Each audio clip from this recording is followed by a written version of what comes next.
Ciao amici e amiche del segno dell'Ariete, benvenuti, io sono Angela e questo è Exoteric World, è così che mi trovate sui social. Questo è l'oroscopo settimanale dal 17 al 23 agosto.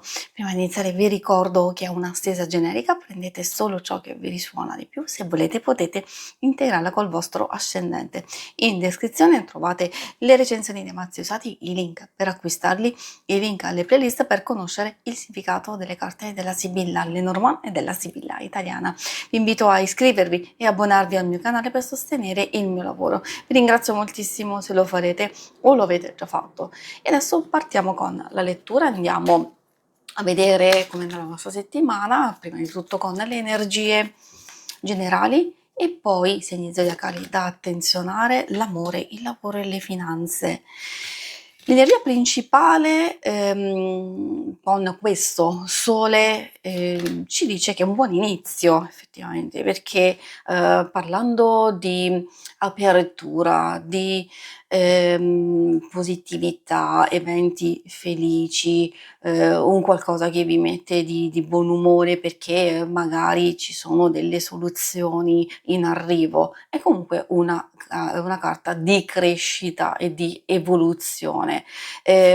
Poi troviamo la bara. È vero, può destabilizzare un po' questa carta, vuol dire che al centro della settimana probabilmente ci sono dei cambiamenti importanti o una profonda trasformazione di una situazione in corso d'opera o comunque c'è una specie di conclusione che ci permette di portarci verso nuove mete, nuovi inizi. Infatti io non la prenderei in senso negativo, vuol dire che forse già voi vi state preparando a cambiare rotta, a cambiare qualcosa di importante, a portare delle novità in quello che state facendo. Quindi vuol dire che le cose stanno procedendo in questo modo e io direi che sono abbastanza positive perché essendoci la carta della nave che indica spingere i nostri desideri in avanti, favorire un cambiamento, miglioramento, belle situazioni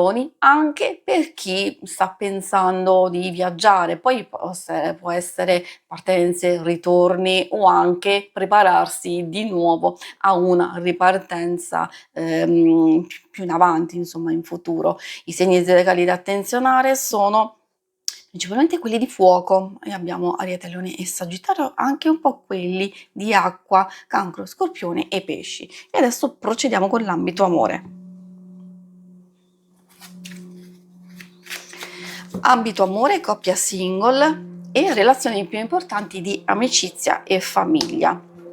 Allora, guardando le relazioni più importanti, soprattutto per quanto riguarda le coppie, troviamo anche qui una settimana che può essere abbastanza altalenante. È vero che le energie sono abbastanza forti, anche le stesse emozioni, negli affetti c'è un po' di nervosismo, le cause possono essere molteplici, magari digitale ci può parlare di alcune situazioni pregresse, alcune cose che non sono state metabolizzate, che magari abbiamo purtroppo trattenuto e allora è facile che ci possa essere qualche difficoltà e che può saltare fuori anche all'improvviso.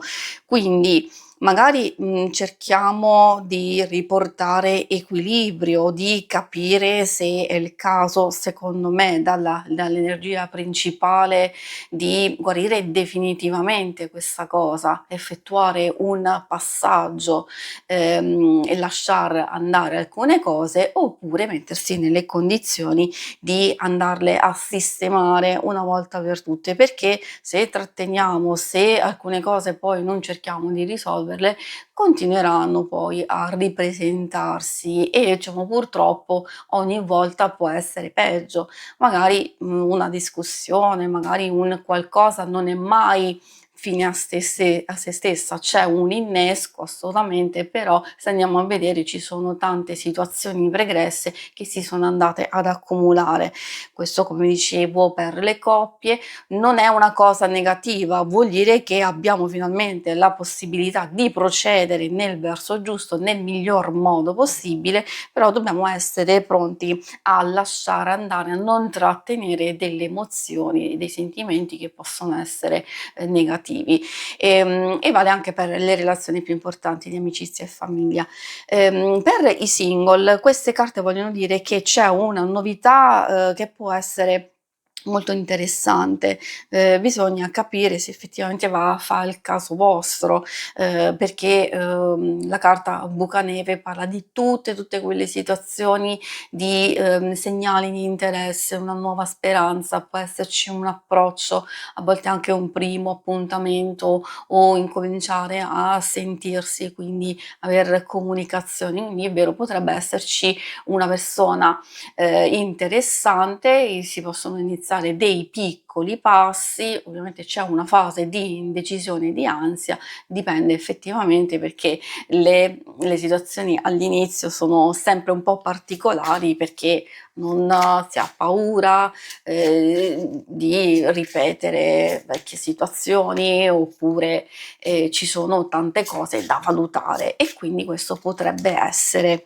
magari un punto di inizio interessante, però insomma mi raccomando cercare di valutare prima di procedere. E per quanto riguarda le cose più pratiche abbiamo una questione importante da superare, ma questo l'abbiamo notato sin dall'inizio che essendo una stesura generica ovviamente c'è da capire effettivamente cosa può rappresentare questa carta del nemico. A volte si può trattare semplicemente di una situazione a livello esterno che vi blocca, oppure interiormente, nel senso che ci sono basse energie, un po' di pigrizia, oppure non si ha voglia di fare qualcosa al momento. Quindi queste sono cose che effettivamente si possono combattere. Se poi si può trattare di una persona, di tante altre situazioni, magari appunto sappiamo che una volta superato questo, le cose procederanno alla grande. Infatti ricordatevi che avete questa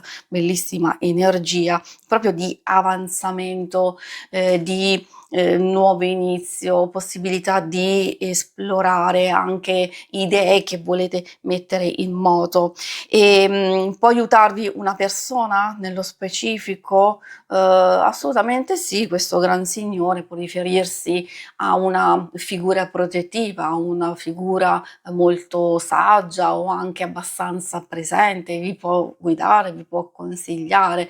In realtà potrebbe essere anche una vostra energia, nel senso che sapere che con tanta pazienza, dedizione, cura e attenzione potete procedere nel miglior modo possibile e quindi continuare a fare diciamo le vostre cose. Vale un po' per tutti, anche per chi è alla ricerca di lavoro, perché sviluppi positivi ci saranno. Ovviamente abbiamo visto che bisogna superare questa fase di blocco momentanea e poi le cose ripartiranno. Quindi che questa carta vi stia dicendo di continuare in questo modo e di non preoccuparvi, oppure di verificare e vedere se ci può essere una persona presente e collaborativa che vi può sostenere e aiutare, allora questo è il momento giusto per attivarsi.